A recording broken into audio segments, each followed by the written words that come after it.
Sonic XTreme book.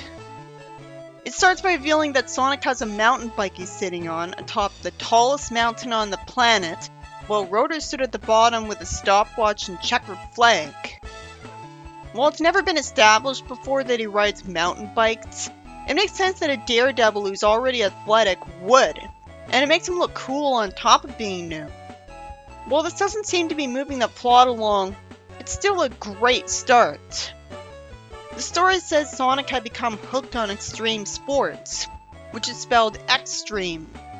He had ridden down this mountain many times and only keeps doing this to try to set a new record. I wonder how he got this bike. Why do I have to figure that out myself when none of these heroes have jobs? Rhoda would have been wasting his time making this thing instead of something good for the hero cause. So it'd be nicer to assume that Sally provides her friends with paychecks from a royal treasury because she's the princess, and how else do they afford groceries? This would apply to Archie and Sadie M too. So Rotor wasn't being expected to do free labor when he had to help rebuild a city in Archie. The story bores me describing the mountain ride in detail when it doesn't have to after it already told me what Sonic was intending to do. A whole page was wasted on this. Oh, he was even wearing a helmet that was made to fit one of his spines. That's a nice attention to detail. Rotor says congratulations pal to Sonic, giving him the predictable news. Sally calls out for Sonic weakly while running towards him. Sonic looks lame by trying to insist on being called Sonic XTreme. Rotor has to tell him that Sally's in trouble. He doesn't have to be made stupid, that's not cool.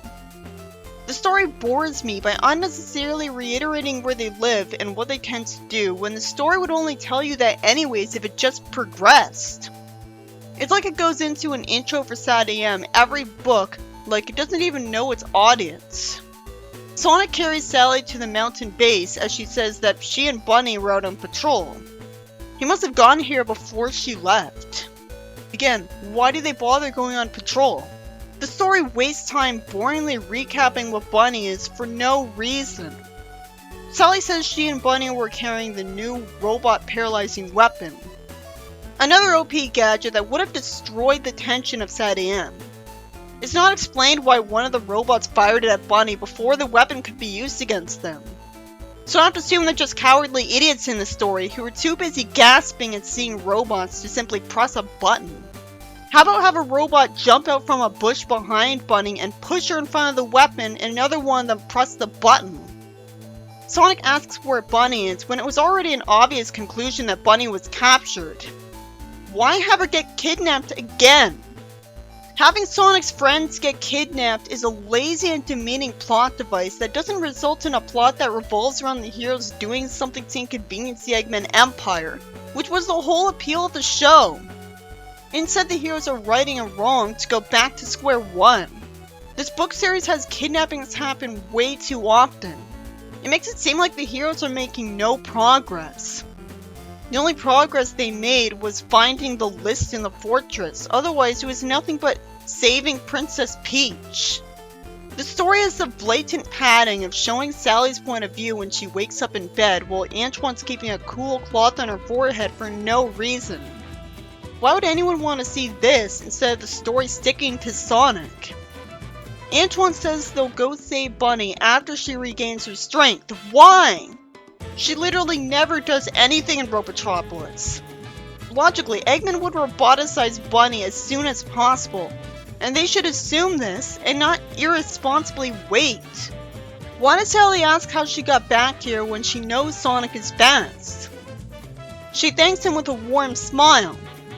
Why does the narration trash Sonic as impulsive and say that his love of speed and action, part of his entire appeal, frustrated her sometimes for no reason? This is the real problem with Sally. So what if she's not like Sonic? It was completely unnecessary to have her not like the main character for who he is. The narration says she knows that his talent and energy give a boost to her cause. So do the rest of her friends, we don't need to be told this. It's just good because it's nice by Sally's standards. Antoine thanks Sonic, and it unnecessarily reminds us he doesn't care for his style for no reason. Sonic boasts that it was no problem at all and calls him old buddy. Sally says they've got to start planning Bunny's rescue. Why do they need a plan? Why doesn't Sonic just run to where she's always taken and get her in seconds? Rotor says he picked up this broadcast of Eggman that was transmitted on every Mobian frequency, which explains why he was able to send it to the heroes without knowing their location. And somehow, the story doesn't instantly have Eggman's message after this in favor of the characters having worthless dialogue, like Sonic asking the stupid question of what does he want. He of course says what we already found out that they already know. They already were guaranteed to go save her, so why is he wasting his time? How did Eggman find out that Sonic's become good at extreme sports? This is straight out of AOSDH. He wouldn't challenge him to an extreme game competition. Sonic says that because he'd be guaranteed to win the competition, there's no way he'd play. But he should have already assumed that the reward is Bunny, who's in a secret location. Eggman could be lying. He redundantly calls Snively trusted, and says he'll let him bring a scorekeeper of his own to prove he's gonna play fair. How would that prove that? And why would he care? Sally doesn't trust him, but Sonic thinks he has no choice. Why does he care if he's being seen as fair or not? Sonic will do it anyways for that reason. Rotor lampshades that they have no reason to believe Robotnik would choose to release Bunny. And somehow Sonic thinks he needs to practice what he's already mastered. He's supposed to be cocky. He could go to Eggman right now, so why would he make Bunny wait until the next morning? The story wastes time again, redundantly saying that Sally didn't get much sleep because she agreed with Rotor, while Sonic did sleep easily because he knew he could beat Eggman. Sally tells Antoine to go with Sonic as the scorekeeper. That was the best person to choose because they lose nothing if Eggman captures him.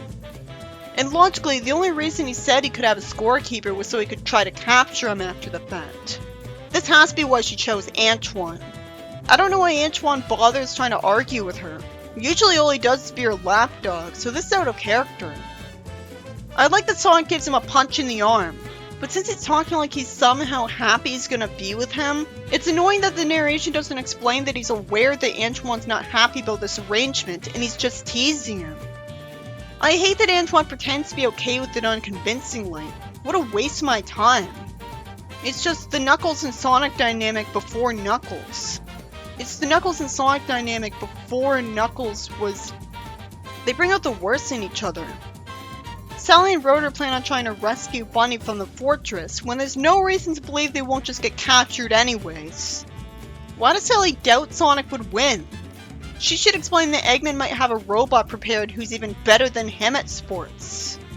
Because that would be in character of Sadie and Robotnik, because he had Sonic race a robot turtle. Rotor says he's with Sally as always, and she smiles in appreciation. It's also nice of her to ask Sonic how he's feeling for no reason and tell him good luck. He says you too to her, runs off without Antoine instinctively, and then has to go back for him. People do make mistakes from force of habit. I hate that it says that he headed out at a pace Antoine could keep up with, when logically he would just have Antoine hold on and run to Eggman in seconds. I hate that after he gets to his destination, it doesn't instantly have the competition start. Instead it wastes time with worthless narration and Captain Obvious dialogue. You're right, Antoine, I think we've heard enough. Why did Eggman appreciate Snively inexplicably calling him benevolent? If he wanted to be seen as benevolent, he would be that way. Eggman doesn't deserve praise. In universe, I mean. This is only a good thing in the meta sense because he's the main villain. Eggman wouldn't thank anybody.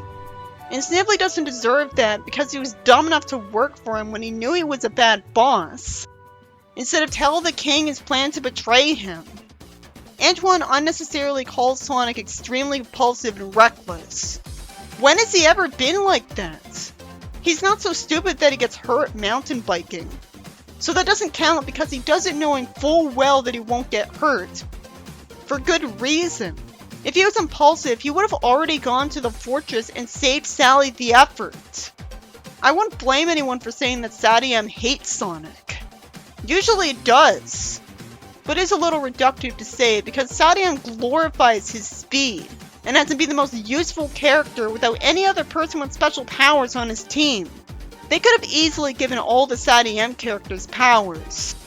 And I forget when it's rude to Sonic because those are small parts of his story overall that don't determine the plot.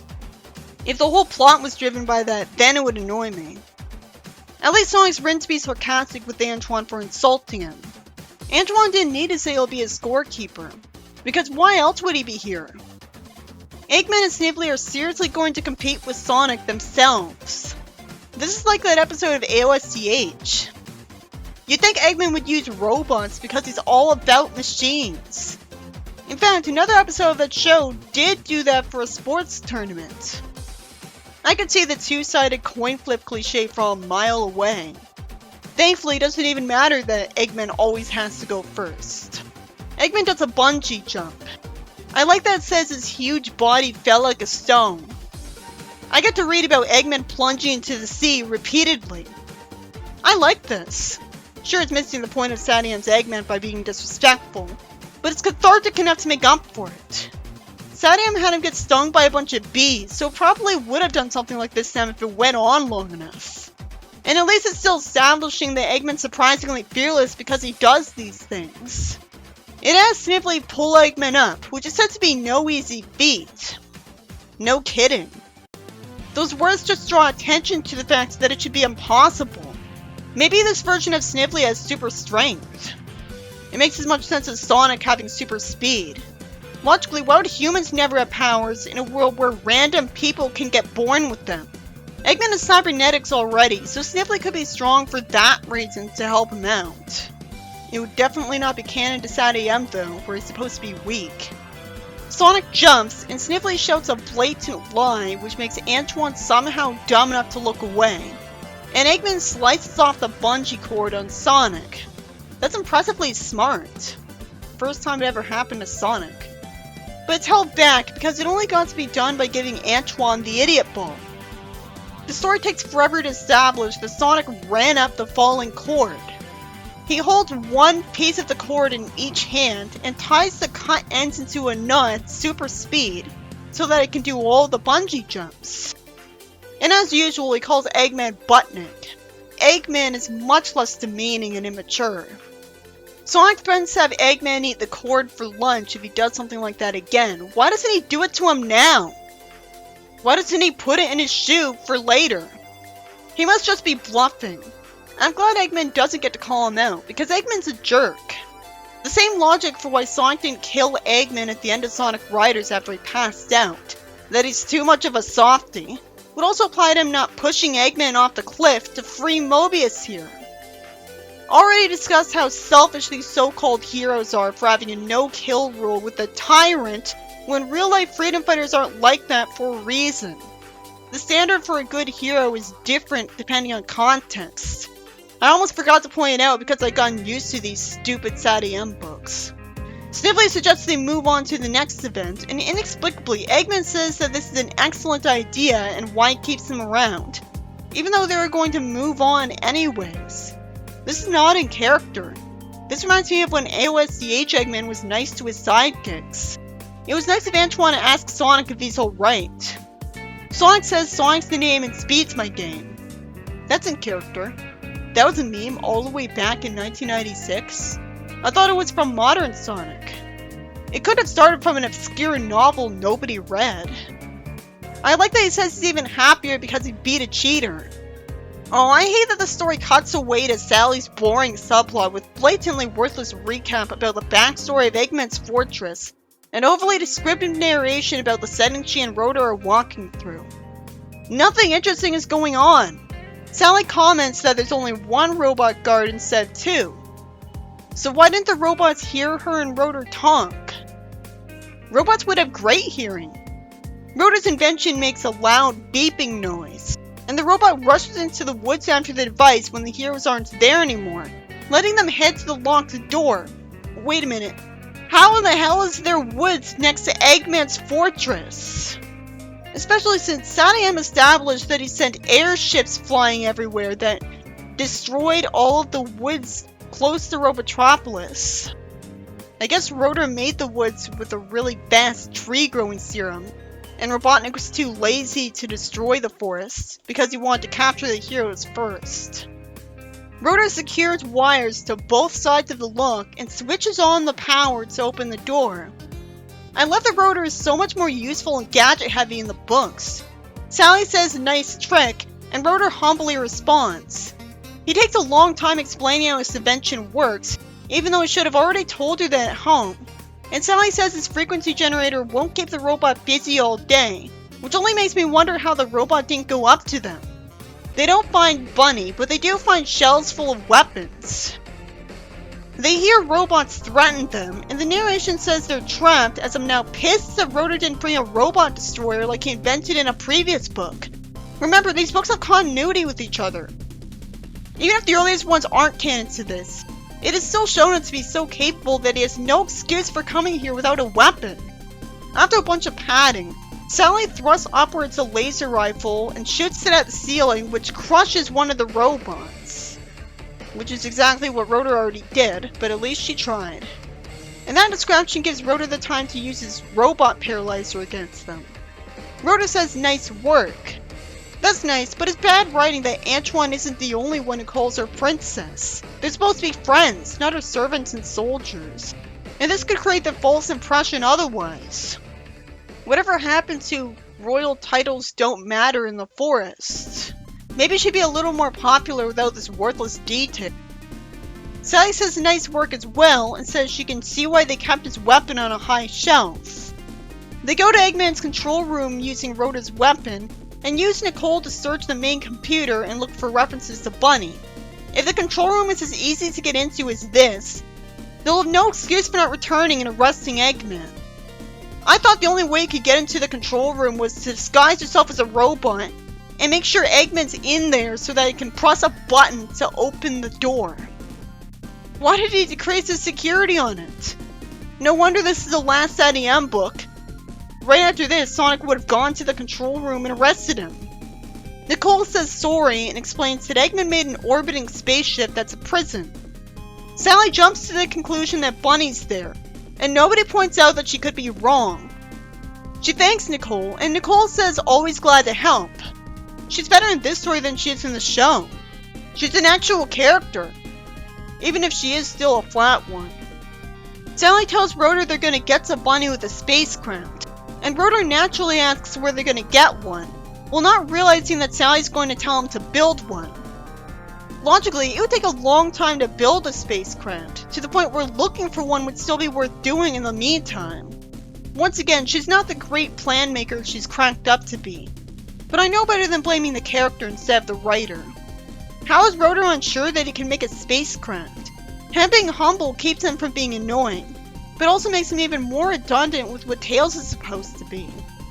It goes back to Sonic's point of view, and simply boringly explains the rules of the rock climbing race. And Antoine cathartically lampshades, I think I'm capable of grasping the concept of a race. Sonic should be the one getting to have snarky lines. Because he's cool, and we actually like him. Why does the writer think Antoine has this right? Antoine's also smart enough to think the bad guys might cheat again. Too bad there isn't any embarrassment potential in the bad guys climbing. It should have been a real extreme sport, not something inherently boring. If they have all the extreme sports in this and had to pick a filler one, then they should have had skateboarding instead of this. They should have had, like, snowboarding, mountain biking.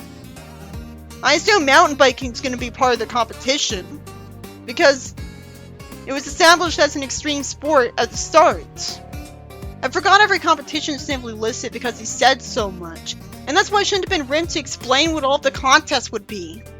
Eggman cheats using a small valve on his belt, leading to a plastic tube down his pants that squirts oil to make Sonic slip while climbing.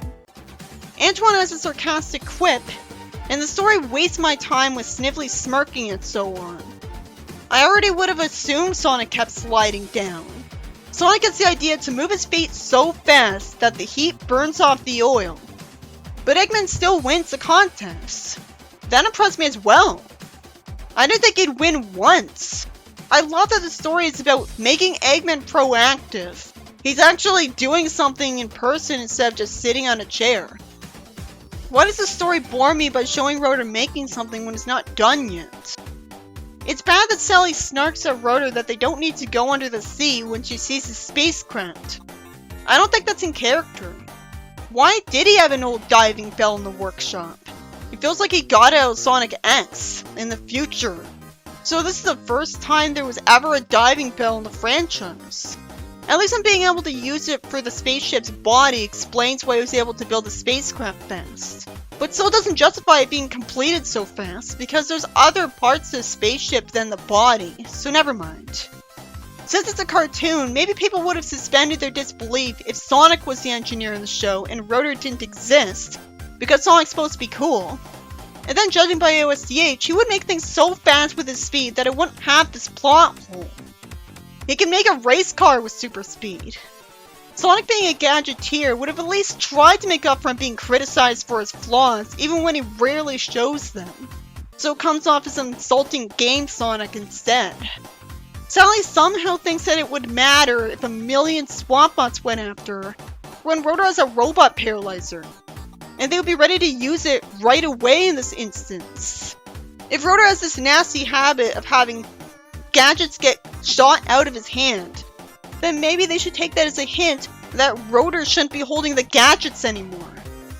Sally also confirms that the robot paralysis doesn't wear off with time, because she thinks Bunny would still be without her super strength. The story's got boring narration again. Rotor uses his robot paralyzer as a weapon to put in the spacecraft, as Sally memorizes the blueprints of the prison. Rotor had stayed up all night, which at least tries to justify why he got the spacecraft done. And you do have to stay up multiple nights to actually notice a huge impact. I've stayed up all night a few times. Why does Sally insist on going with Rotor on the adventure? She never does anything. And with the way she demeans Sonic for his love of adventure and risks, it makes her look like a hypocrite, because the love of adventure and risks has to be why. And that's why Sonic doesn't act how you'd expect and forbid them from going on missions because they don't have any powers. They wouldn't follow his advice anyways. The spacecraft slips through a secret exit. I'm glad this was explained to explain how it escaped the underground base of Knothole. It goes to space in just seconds.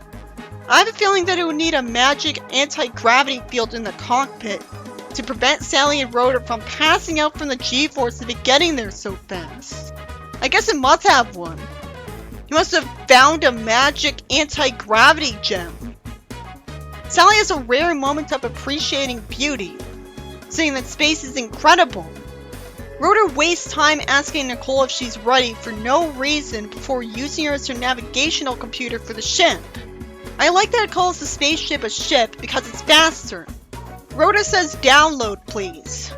I wouldn't think Nicole would need to transfer the location to track down the prison. I guess there's tons of satellites. I figured Mobius was so primitive it only had one. In SAT-AM, they made a big deal about a satellite being launched. They acted like there was only one satellite. Rotor has to avoid a laser from robot-piloted fighter jets, and then shoots them with a paralyzer. Rotor also knows how to spin the spaceship around like a top, spraying paralyzing energy around it to neutralize every attack ship around them. So that's cool. Sally says nicely done, and Rotor parks the ship at the prison and grabs the robot paralyzer. The pacing was good when they were in space, and now it's boring again. It didn't need to describe how the prison looked. We already assumed it looked that way. It should have just cut to Sally putting Nicole in a terminal to find out Bunny's here, and that conveniently, she's the only prisoner. It must be new. Much like this whole subplot is. It was also nice of Sally to ask what about other prisoners in the first place. Sally saves Bunny and is smart enough to say they'll explain how she found her on the way home. Rotor uses his lock-picking device to unlock the cell door, and it turns out Eggman had the common sense to have alarms go off in response to that automatically that would send robots after them. So he was smart enough to assume Rotor would make a spacecraft.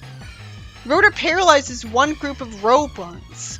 Frustratingly, a robot still gets the chance to shoot the robot paralyzer out of Rotor's hand. I think that makes sense. I mean, it was busy. Sally's smart enough to say they've got to go home without Bunny, because if they don't escape now, no one on Mobius will know what happened to them. I wonder if this is another one of her moments of making a harsh decision instead of a nice-sounding one that immature idiots would hate her for. Even though it's clearly the only smart and good course of action. Her getting captured would cause a lot more stress for a lot more people than the stress it caused Bunny if she left her. So the adventure was all for nothing, just like I thought. Good thing it was interesting. Rotor apologizes to Sally. At least it had a plot twist because they didn't end up trapped here. And there's another one because the spacecraft gets shot and starts heading for a crash landing. It picks the worst time to go back to Sonic. The story should have immediately cut to the basketball tournament being in progress. We're not idiots, we know what a slam dunk contest is. And wait a minute, this isn't an extreme sport. Eggman couldn't possibly win in every extreme sport. But it should be explained that he intentionally didn't pick an extreme sport because it'd be easier for him to win. Did they run out of extreme sports when they included every single one? I have a feeling they didn't include all of them. Antoine hypocritically tells Sonic to relax because his pacing is making him nervous. At least he said, "Will you please?" He's a jerk, but it'd be unfair if I didn't force myself to do this for him too. Sonic relatably says that while he knows he's good at this contest in theory, what's the use if Eggman's gonna cheat? I like that Antoine says to Snively, "Oh, go slam dunk yourself." That surprised me. Eggman uncharacteristically thanks Snively without having to, and soars into the air to do a slam dunk. It didn't explain that he cheated. Sonic jumps and does 2 spins on the way there, and does a slam dunk. Antoine says very nicely done while applauding. I think this is the first time they've had good chemistry. Then he says he prefers bridge. At least it did give him a little more character. Even if it's in a boring way that'll never be used. Eggman does the same thing again. Why did the narration wait until now to explain that his shoes are spring-loaded? I'm pretty sure Brain already had this idea. It would have been not like him if he didn't cheat. And at least this is new. But I still feel cheated that I missed out on seeing him fail at a slam dunk in my head. The next time Sonic tries, the ball bounces off the rim, making him lose. Because Eggman had a lid slide over the basket's opening while Sonic's back was to the hoop, and then disappear. It doesn't need to explain that a goal was set up at each soccer field and everything else. Just cut to the chase. And soccer's not an extreme sport. Why aren't they doing snowboarding and skiing? Eggman huffs and puffs trying to keep up with Sonic in the soccer game. But he kicks the ball suspiciously well using steel-toed shoes.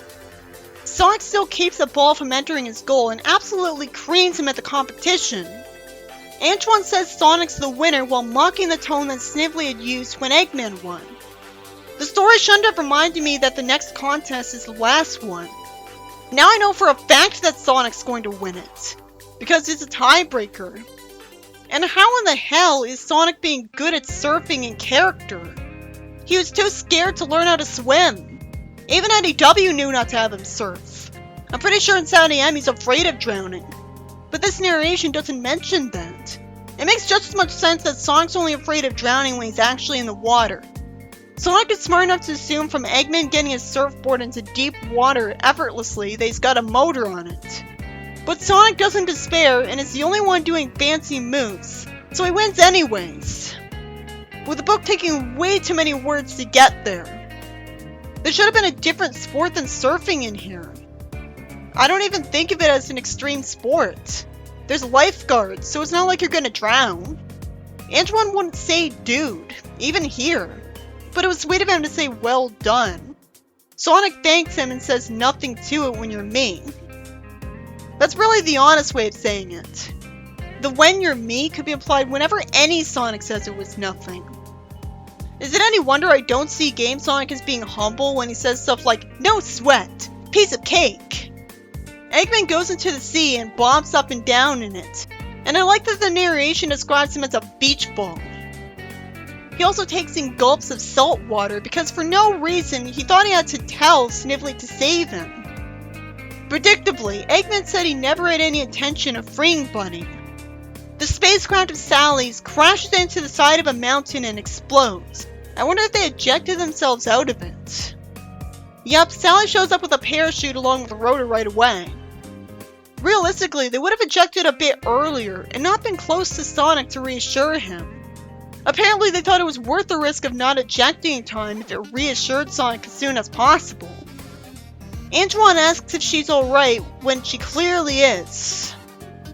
Eggman presses a button to summon a ton of robots, and I don't know why he bothers wasting robots because Sonic can destroy them on his own without any of them getting to hurt his friends.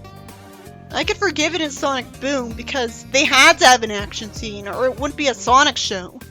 Saturn was never about fighting robots in the first place, and it's got enough tension in it that it doesn't need that.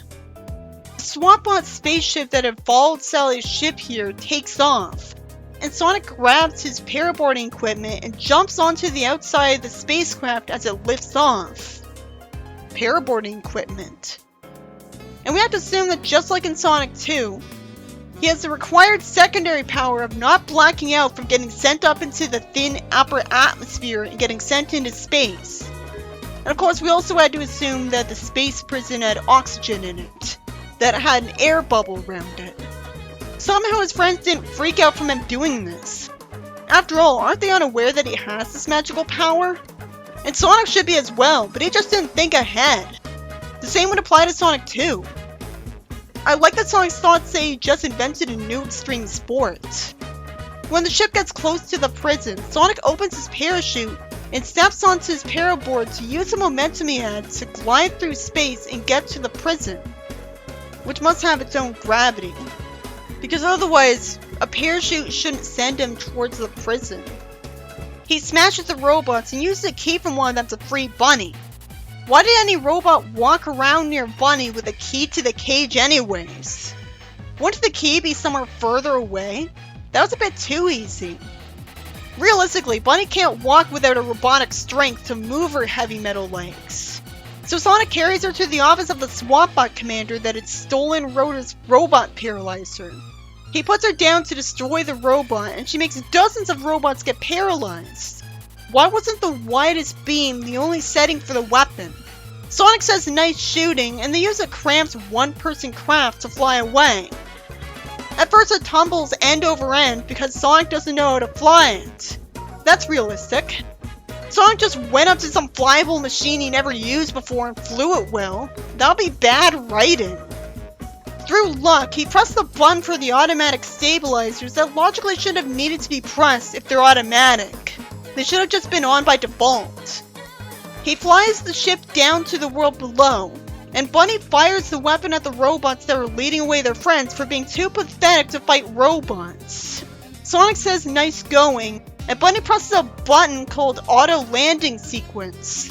Again, that shouldn't require the press of a button if it says auto on it. They had a much easier time landing than when Sonic and Rotor had to fly something after being on a saddling SAT-EM.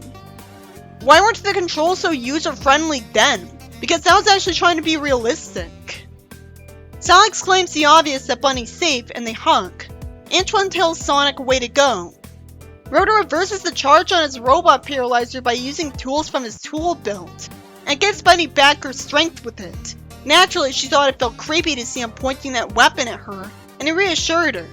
She kicks a huge hole in the SWATbot spaceship. Although that was actually stupid because the hero should salvage that thing to use it just in case. So now Rotor's gonna have to repair that hole. Eggman would have tried to get it back regardless to save the effort of making a new one. Bunny thanks Rotor, and the story ends with Sonic going back to the mountains to go mountain biking again.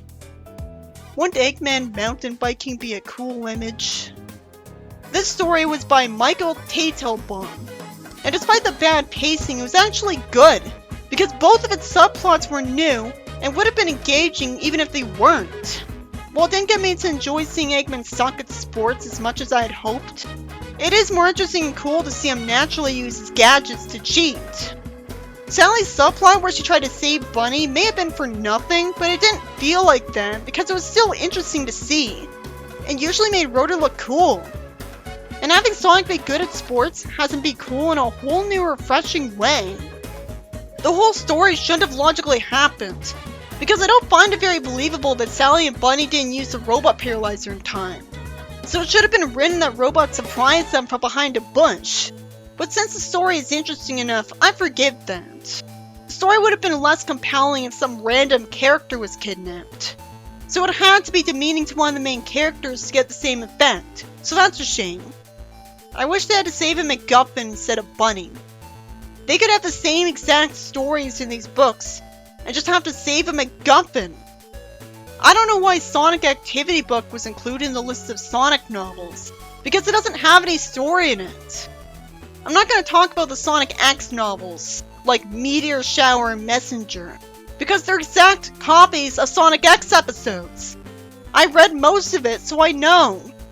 If there are any differences, they weren't big enough for me to notice, and nobody cared enough about it to put them down on the wiki page. But I will say one thing good about them. At least when it comes to the one that I read. At least I wasn't bored to death by overly descriptive narration.